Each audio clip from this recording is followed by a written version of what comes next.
ওয়াল Satkhira district challenge করলাম যে এইরকম অসহায় মানুষ যদি সাতক্ষীরা ডিস্ট্রিক্টের মধ্যে থেকে থাকে তো অবশ্যই জানাবেন। আজকে এমন একটা পরিবারের সাথে পরিচয় করে দেবো যার সেই পরিবারের চারজন মানুষই একদম অসহায়, তারা চোখে দেখতে পায় না, তারা পঙ্গু হয়ে পড়ে আছে। এই অসহায় ব্যক্তিদের সাথে আপনাদের একটু পরিচয় করি, আপনারা একটু দেখেন।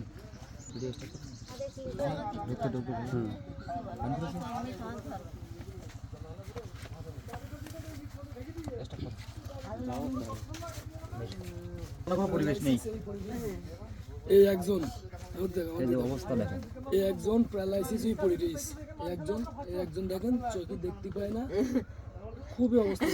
একজন দেখেন প্রতিবন্ধী, চোখে দেখতে পায় না, পড়ে রয়েছে এই অবস্থা। বাড়িঘর ধরে এই অবস্থা, একটু বাড়িঘর দেখাও। আরেকজন বাইরে আছে তো অনেকেই তো আছেন যে প্রবাসে থাকেন, প্রচুর টাকা কামাই করেন। আপনারা যদি একটু তাদের এই অবস্থা থেকে যদি একটু সহযোগিতার হাত বাড়িয়ে দেন তাহলে এই পরিবারটার অনেকটা উপকারিত হবে। আর আমার পক্ষ থেকে আমি অবশ্যই আজকে যেহেতু খালি হাতে আসছি আমি দেখতে, কালকেও আমি আমার যেটুকু সামর্থ্য অনুযায়ী আমি তাদেরকে সহায়তা করব। এই হচ্ছে চাষি, এই চাষির হচ্ছে এই ছেলে মেয়ে, খুবই অসহায়। চাষি একটু কিছু বলেন। খুব অসহায়ের মধ্যে পড়ে রয়েছে, চারটে বাচ্চা, চারটা অসহায়, নিজেও অসহায়, হাঁটতে পারিনি, চোখে দেখতে পারিনি, চলতে পারিনি, মাঝে দিয়ে যায় তাই ওকে খাওয়াই আমি।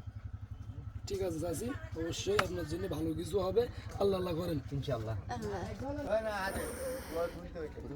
এই হচ্ছে আর একজন, ঠিক আছে, প্রতিবন্ধী, কথাও বলতে পারে না, চোখেও দেখতে পায় না, ঠিক আছে। তো এই হচ্ছে চারজন, তিনজন ওখানে দেখালাম আর এখানে চারজন। এই বাড়ির অবস্থা, এই বাইরে একটু দেখাও, বাইরে একটু দেখাও। এই হচ্ছে বাড়ির অবস্থা।